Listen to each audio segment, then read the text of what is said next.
할렐루야. 오늘은 12월 29일 금요일입니다. 오늘도 정시 매일 예배에 함께 하시는 성도님들 한 분 한 분 사랑하고 축복합니다. 다 같이 사도신경을 고백하며 예배의 자리로 나가겠습니다. 전능하사 천지를 만드신 하나님 아버지를 내가 믿사오며 그 외아들 우리 주 예수 그리스도를 믿사오니 이는 성령으로 잉태하사 동정녀 마리아에게 나시고 본디오 빌라도에게 고난을 받으사 십자가에 못 박혀 죽으시고 장사한 지 사흘 만에 죽은 자 가운데서 다시 살아나시며 하늘에 오르사 전능하신 하나님 우편에 앉아 계시다가 저리로서 산자와 죽은 자를 심판하러 오시리라.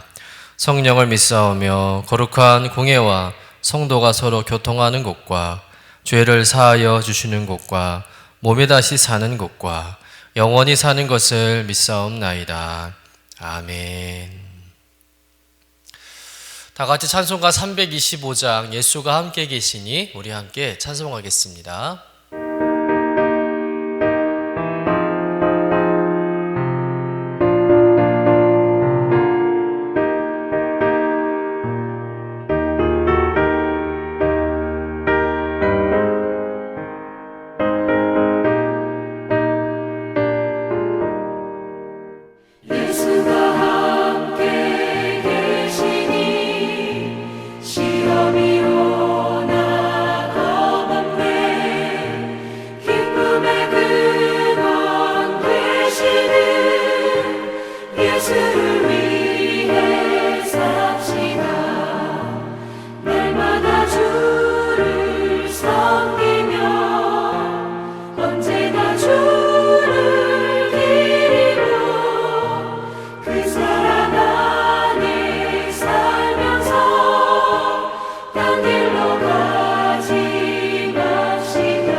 오늘 우리에게 주시는 하나님의 말씀은 잠언 30장 24절에서 28절까지의 말씀입니다. 함께 받들어 읽겠습니다. 땅에 작고도 가장 지혜로운 것 넷이 있나니 곧 힘이 없는 종류로되 먹을 것을 여름에 준비하는 개미와 약한 종류로되 집을 바위 사이에 짓는 사반과 임금이 없으되 다 때를 지어 나아가는 메뚜기와 손에 잡힐 만하여도 왕궁에 있는 도마뱀이니라. 이는 하나님의 말씀입니다. 아멘. 오늘 말씀은 하나님이 창조하신 이 땅에 존재하는 작은 미물들, 동물들의 그 지혜로움을 엿보면서 하나님이 창조하신 하나님 형상대로 지음받은 만물의 영장이라는 인간들도 지혜로운 삶을 살아야 함을 강조하는 말씀입니다. 우리 먼저 본문 24절부터 25절의 말씀을 읽어보도록 하겠습니다. 땅에 작고도 가장 지혜로운 것 넷이 있나니 곧 힘이 없는 종류로되 먹을 것을 여름에 준비하는 개미와. 비록 작고 힘이 없는 동물이지만 지혜로운 동물 넷을 소개하면서 제일 먼저 개미를 언급하고 있죠. 여러분, 개미에게는 어떤 지혜로움이 있을까요? 개미는 준비성이 있습니다. 미래를 준비하는 지혜를 가졌다는 것이죠. 개미는 겨울을 나기 위한 양식을 저장하기 위해서 한여름 내내 부지런히 일을 합니다. 지혜자는 이런 개미의 지혜를 배우라고 권면하고 있는 것이죠.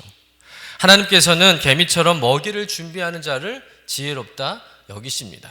그처럼 우리 역시 개미와 같이 연약한 존재이지만 하루하루 소망을 품고 내일을 준비하는 자를 하나님이 지혜롭다 인정해 주시는 줄로 믿습니다.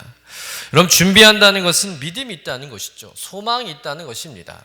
하나님께서 자신의 삶을 축복하시고 사용해 주신다는 확실한 믿음이 있는 사람은 매 순간 하나님의 일하심을 기대하며 또 준비하는 삶을 살아간다는 것이죠. 여러분, 하나님께서는 개미처럼 미래를 성실하게 준비하는 자에게 은총을 부어 주시는 줄로 믿습니다. 하나님의 자녀라고 해서 다 복을 주시는 것은 아니라는 거죠. 여러분, 실력도 중요하겠지만 성실함으로 내일을 준비하는 개미와 같은 지혜로운 여러분 되시기를 주님의 이름으로 간절히 축원합니다. 두 번째로 예를 드는 동물이 사반이라는 동물인데요. 본문 26절 말씀 같이 한번 읽어보도록 하겠습니다. 약한 종류로되 집을 바위 사이에 짓는 사반과. 사반이란 동물은 수리아와 팔레스틴 등지에 떼를 지어 서식하는 너구리의 일종입니다. 토끼와 굉장히 비슷하고요. 바위 틈새에 사는 동물이라고 해서 바위 너구리라고도 부릅니다. 이 사반이라는 동물은 자기보다 강한 짐승들의 침입으로부터 스스로를 보호하기 위해서 바위 틈 사이에 집을 짓고 사는 아주 영리한 동물입니다. 아무래도 흙이나 땅을 파고 숨는 것보다는 바위 사이에서 사는 것이 더 안전한 것은 분명하죠. 그래서 사자나 맹수가 나타났을 때 바위 속으로 쏙 들어가면 절대 잡히지 않는다는 겁니다. 그처럼 하나님께서 보시기에 여러분, 지혜로운 자는 자신의 약함을 알고 절대로 흔들리지 않는 견고한 바위 위에 인생을 짓는 자라는 것이죠. 자, 이 말씀을 우리의 삶에 적용해 보자면 여러분, 바위란 무엇을 상징하는 것일까요? 우리가 살아가면서 의지할 것을 말하는 것입니다. 우리의 인생이라는 집을 세울 만한 곳을 말하는 것이죠. 그렇습니다. 바로 바위는 만세 반석 대신 예수 그리스도를 의미하는 줄로 믿습니다. 여러분, 이 세상에서 우리를 안전하게 지켜준다고 생각하는 것들, 의지하는 것들이 뭐가 있을까요? 돈과 명예, 권력, 지식, 건강들이 있겠죠. 이런 것들이 영원히 나를 든든히 지켜줄 거라고 생각합니다. 그러나 아시지 않습니까? 그것들이 영원하지 않다는 것, 결코 영원히 붙잡고 의지할 수 없는 것들을 우리가 알고 있습니다. 그렇기 때문에 영원히 흔들리지 않고 무너지지 않는 반석 되신 주님께 우리의 인생을 맡기고 살아가는 삶이 지혜로운 삶인 줄로 믿습니다. 여러분, 우리의 약함을 알고 우리의 강함 되신 주님께 인생을 맡기는 것이 지혜로운 인생인 줄로 믿습니다. 바위 위에 집을 짓고 사는 사반처럼 이런 반석 대신 예수 그리스도 위에, 그분의 말씀 위에 인생의 집을 세우시는 여러분 되시기를 간절히 축원합니다. 그래서 어떤 악도 재앙도 미치지 않는 안전하고 견고한 삶을 살아가는 지혜로운 성도님 되시기를 주님의 이름으로 간절히 축원합니다. 이어서 27절 말씀 읽어보겠습니다. 임금이 없으되 다 떼를 지어 나아가는 메뚜기와. 자, 세 번째로 언급하는 동물은 메뚜기인데요. 곤충이죠. 개미라는 곤충은 여왕 개미를 통해서 일사천리로 일을 진행해 나가죠. 그러나 메뚜기라는 곤충은 특별히 왕이 없답니다. 리더가 없습니다. 그런데 아주 질서정연하게 떼를 지어 다닌다는 것이죠. 또한 단결심도 대단하다고 합니다. 그러니까 누가 이리로 가라 저리로 가라 시키는 것도 아니고 여기서 이래라 저기서 이래라 명령하는 것도 아닌데 자기들끼리 모여서 일정한 규칙을 지키며 그렇게 할 일을 하고 몰려다닌다는 거죠. 다시 말해서 메뚜기는 지도자가 없지만 독단적으로 행동하거나 또 무리해서 이탈하지 않는다는 것입니다. 그처럼 우리들도 메뚜기의 지혜를 교훈 삼아야 한다는 것이죠. 누가 시켜야 일을 하고 누가 보지 않으면 게으름을 피우는 그런 삶을 살아가는 것이 아니라 누가 보든 말든 맡은 자리에서 이탈하지 않고 성실하게 일하는 그런 지혜로운 인생을 살아가야 한다는 것입니다. 그리고 모든 공동체 안에는요, 지켜야 할 룰이 있습니다. 규칙이 있는 것이죠. 혼자 독단적으로 행동하지 말아야 하는 것이죠. 그런데 이 공동체의 규칙을 무시하고 또 이탈하게 되면 결국 자신만 망하게 되는 겁니다. 여러분, 때론 공동체에 속해 있는 것이 불편할 수도 있죠. 개인적인 제약이 많고 하고 싶은 것을 하지 못할 때가 있습니다. 그러나 그 공동체가 위기의 상황에 자신을 지켜주는 안전한 울타리가 되는 것이죠. 그런 쉽게 공동체를 일탈하는 것은 어리석은 일임을 우리가 깨달아야 할 줄로 믿습니다. 또한 이런 메뚜기의 지혜는 책임의식과 또 주인의식의 개념으로 이해할 수도 있는 것이죠. 어떤 일을 맡게 되면 그 일에 대해서 책임을 짓는 겁니다. 피곤하다고 또 귀찮다고 자기 할 일을 안 하고 다른 사람에게 떠넘기거나 힘들다고 갑자기 사라지는 것은 지혜로운 모습이 아니라는 겁니다. 또한 주인의식을 가지고 모든 자리에서 일해야 한다는 것이죠. 회사든 교회든 가정이든 여러분, 주인의식을 갖느냐 갖지 않느냐에 따라서 일하는 태도가 다르죠. 예를 들어서 아무도 없는 곳인데 불이 켜져 있을 때 본체만째 지나치는 사람이 있는가 하면 누가 시키지도 않았는데 아무도 없는 곳에 불이 켜진 것을 보고 스위치를 끄고 가는 사람이 있다는 것이죠. 그 차이가 뭐겠습니까? 바로 주인의식이 있느냐 없느냐의 차이죠. 내가 이 건물의 주인이라는 생각을 가지고 있으면 전기세가 낭비되는 것을 보고 그냥 지나쳐 갈 수가 없는 것이죠. 여러분, 메뚜기의 지혜를 배워서 공동체를 지키고 또 주위의 시선에 관계없이 맡은 자리에서 책임과 또 주인의식을 가지고 성실하게 살아가는 여러분 되시기를 주님의 이름으로 간절히 축원합니다. 네 번째 동물이죠. 28절 말씀 같이 한번 읽어보겠습니다. 손에 잡힐 만하여도 왕궁에 있는 도마뱀이니라.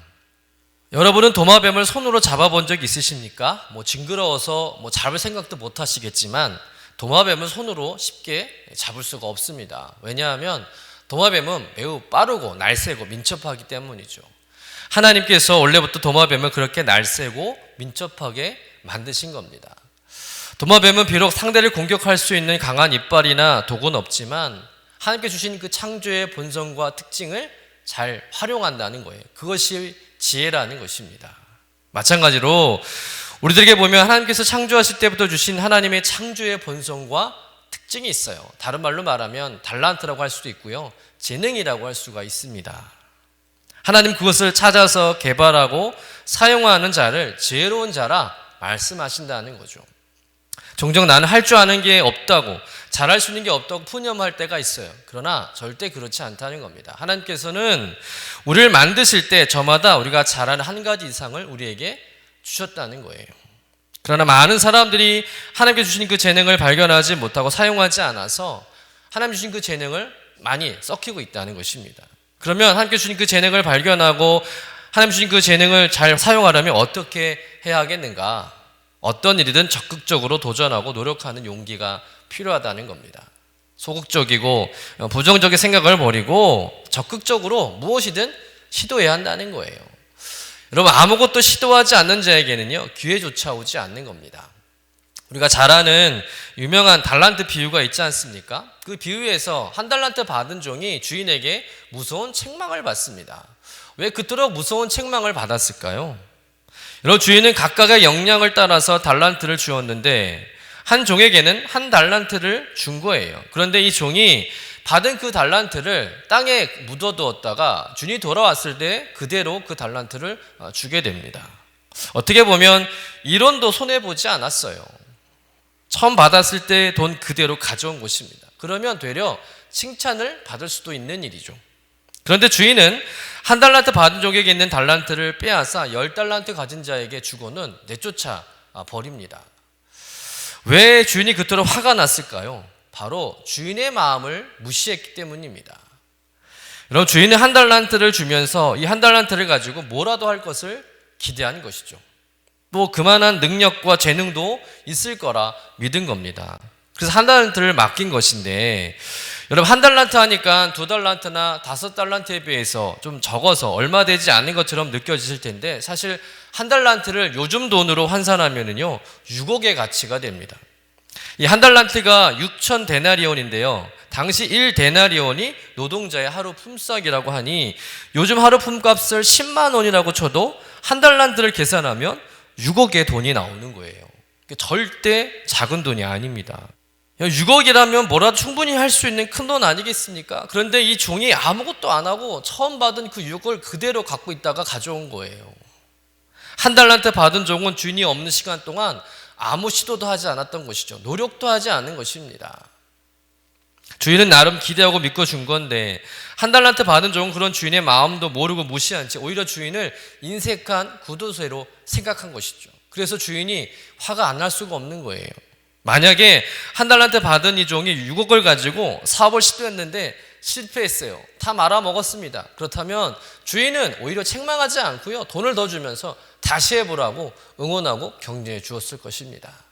이 주인의 마음이 하나님의 마음이라는 것이죠. 여러분, 하나님께서는 우리를 창조하셨을 때 우리에게 각각 능력대로 달란트를 주셨어요. 그런데 그 의미를 깨닫지 못하고 늘 다른 사람과 비교하면서 불평이나 하고 아무것도 안 하고 시도조차 하지 않는다면 우리도 하나님께 책망을 받게 된다는 것입니다. 분명 하나님께서는 각자에게 주신 창조의 본성과 특징과 재능이 있습니다. 그것을 발견하고 발전시켜 나가고 또 무엇을 시도하면서 하나님께 주신 그 재능으로 주의 나라와 교회와 성도를 섬기는 귀한 일을 감당해야 할 줄로 믿습니다. 그런 사람이 지혜로운 사람이라는 거죠. 말씀을 정리합니다. 이런 모든 만물 속에는 하나님의 지혜가 깃들여 있는 줄로 믿습니다. 하나님께서는 그 모든 만물을 통해서 배움의 지혜를 얻길 원하시는 것이죠. 오늘 말씀을 우리가 묵상하면서 작은 미물일지라도 그들의 습성을 잘 살펴서 하나님의 형상을 닮은 인간으로서 여러분 지혜로운 인생을 살아가는 저와 여러분 되시기를 주님의 이름으로 간절히 축원합니다. 기도하겠습니다. 모든 만물과 피조물을 통해 배움의 지혜를 주시는 주님, 오늘 작고 연약하고 보잘것없는 미물에 불과하지만 지혜롭게 살아가는 동물들의 습성을 엿보며 또 하나님께서 깨닫게 하시는 지혜를 깊이 묵상하게 하시니 감사합니다. 주님, 늘 겸손한 마음으로 여전히 부족하고 배울 게 많음을 깨닫는 저희들 되게 하여 주옵소서. 오늘 주신 말씀대로 성실함으로 내일을 준비할 줄 아는 지혜가 있게 하여 주옵소서. 영원히 흔들리지 않고 무너지지 않는 만세반석 되신 주님께 우리 인생의 집을 세워가는 지혜로운 성도 되게 하여 주옵소서. 또한 공동체를 지키며 주위의 시선에 관계없이 맡은 자리에서 책임감과 주인의식을 가지고 살아가게 하여 주옵소서. 또한 하나님께 주신 창조의 본성과 특징과 재능을 발견하고 발전시켜서 주의 나라와 교회와 성도와 이웃을 섬기는 지혜로운 성도 되게 하여 주옵소서. 감사드리며 거룩하신 예수님의 이름으로 기도드립니다. 아멘.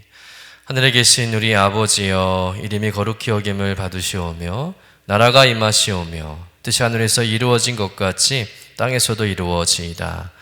오늘 우리에게 일용할 양식을 주시옵고 우리가 우리에게 죄 지은 자를 사하여 준 것 같이 우리 죄를 사하여 주시옵고 우리를 시험에 들게 하지 마시옵고 다만 악에서 구하시옵소서. 나라와 권세와 영광이 아버지께 영원히 있사옵나이다. 아멘.